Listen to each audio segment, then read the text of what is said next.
नमस्कार। आज देश की तमाम फटाफट खबरों में आपका स्वागत है। समाचारों के लिए आपसे निवेदन है कि आप हमारे चैनल को सब्सक्राइब कर सकते हैं और बेल आइकन की घंटी अवश्य बजा दें। तो बढ़ते हैं फटाफट खबरों में। आर्थिक संकट झेल रहे श्रीलंका के लोगों ने शनिवार को राष्ट्रपति गोटाबाया राजपक्षे के सरकारी आवास पर धावा बोल दिया। पैसे और पेट्रोल नहीं होने के कारण पैदल पहुंचे हजारों की संख्या में प्रदर्शनकारियों से कुछ ही देर में पूरा इलाका भर गया। पुलिस उन्हें खदेड़ने में असफल रही। ऐसे में खुद को खतरे में देख राष्ट्रपति आवास छोड़कर भाग निकले। उनकी गैर मौजूदगी में प्रदर्शनकारियों ने आवास में खूब उत्पात मचाया। पहले वो स्विमिंग पूल में उतरे, फिर किचन में खाना पकाया और खाया और फिर बेडरूम में दाखिल हो गए। ईद उल अजहा के मौके पर रविवार को जामा मस्जिद में नमाज अदा करने के लिए नमाजी जमा हुए। इस साल 10 जुलाई को यानी आज ईद उल जुहा एक पवित्र अवसर है जिसे मनाया जा रहा है। इसे बलिदान का त्यौहार भी कहा जाता है। इस पर्व को दू उल इज्जा के 10वें दिन मनाया जाता है जो इस्लामी या चंद्र कैलेंडर का 12वां महीना होता है। यह वार्षिक हज यात्रा के अंत का प्रतीक है। हर साल तारीख बदलती है क्योंकि इस्लामिक कैलेंडर पर आधारित है जो पश्चिमी 365 दिवसीय ग्रेगोरियन कैलेंडर से लगभग 11 दिन छोटा है।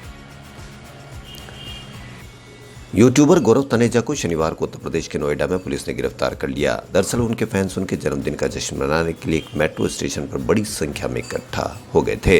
इस कारण विधि व्यवस्था की स्थिति उत्पन्न हो गई और मिली जानकारी के अनुसार यूट्यूब चैनल फ्लाइंग बीस चलाने वाले तनेजा ने नोएडा के सेक्टर 51 मेट्रो स्टेशन पर अपना जन्मदिन मनाने की योजना बनाई थी।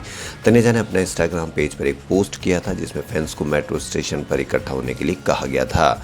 इसके बाद सेक्टर 51 मेट्रो स्टेशन पर हजारों की संख्या में लोग जमा हो गए जिससे भगदड़ मच गई। गौरव तनेजा के इंस्टाग्राम पर 3.3 मिलियन से ज्यादा फॉलोअर्स हैं।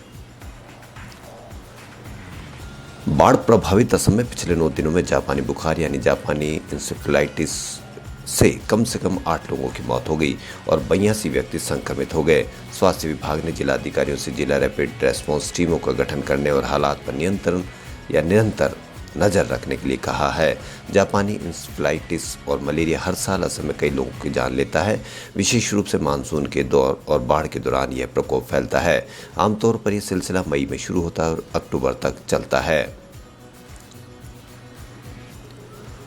कांग्रेस पार्टी ने भारतीय जनता पार्टी पर आतंकवादियों से नाता रखने का आरोप लगाया। इसे लेकर कांग्रेस के नेता जयराम रमेश ने शनिवार को एक ट्वीट किया। इसे ट्वीट में उन्होंने लिखा कि भाजपा का आतंकवादियों से नाता है, ये रिश्ता क्या कहलाता है। आज हमारे 23 नेताओं और प्रवक्ताओं ने देश के विभिन्न शहरों में प्रेस कॉन्फ्रेंस कर भाजपा के आतंकवादियों के साथ रिश्तों का पर्दाफाश किया। पिछले कुछ दिनों में ऐसा ये पहला मौका नहीं जब कांग्रेस ने बीजेपी पर आतंकवादियों से नाता रखने का आरोप लगाया हो। कुछ दिन पहले ही कांग्रेस के मीडिया एवं प्रचार प्रमुख पवन खेड़ा ने यह दावा भी किया कि जम्मू कश्मीर में पकड़े गए लश्कर ए तैयबा के 2 आतंकवादियों में से एक तालिब हुसैन शाह भाजपा का पदाधिकारी है।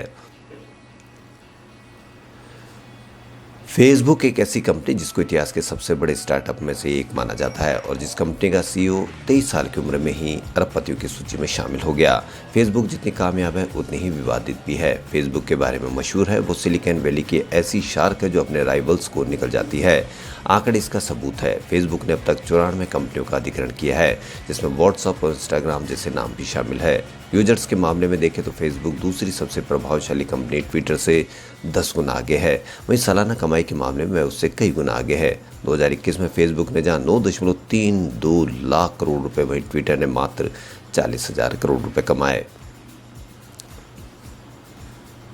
अमरनाथ गुफा के पास बादल फटने से अब तक 16 लोगों की मौत हो गई। 35 घायलों को एयरलिफ्ट कराया गया है। 45 लोग अभी भी लापता हैं और माउंटेन रेस्क्यू टीम उनकी तलाश में जुटी है। इधर सीआरपीएफ के डीजी ने कहा कि यात्रा 1 या 2 दिन में फिर से शुरू हो सकती है।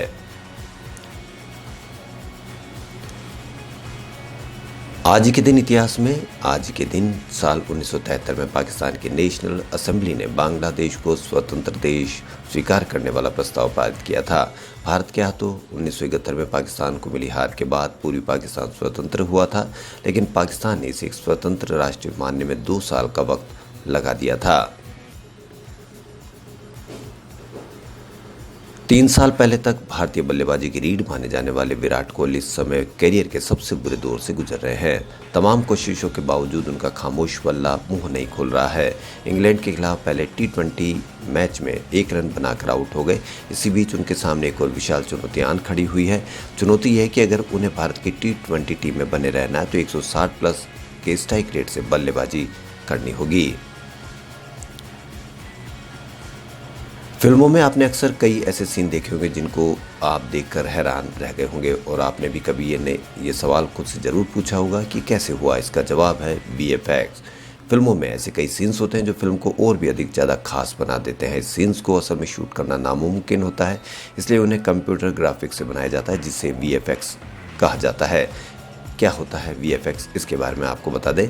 वीएफएक्स एक कंप्यूटर सॉफ्टवेयर टेक्नोलॉजी है जिसका सबसे ज़्यादा इस्तेमाल फिल्मों में और गेमिंग में किया जाता है। इसने फिल्म मेकिंग और एक्टिंग के तौर तरीकों को पूरी तरह से बदल दिया है। वीएफएक्स एक ऐसा सॉफ्टवेयर है जिसने एक फिल्म मेकर वो विजुअल क्रिएट कर सकते हैं जिन्हें रियल वर्ल्ड में क्रिएट करना असंभव है। वीएफएक्स बनाने में माया, फ्लेम जैसे सॉफ्टवेयर इस्तेमाल किए जाते हैं। खबरों फिलहाल इतना ही। यदि आपको हमारा चैनल पसंद आए तो लाइक, सब्सक्राइब और शेयर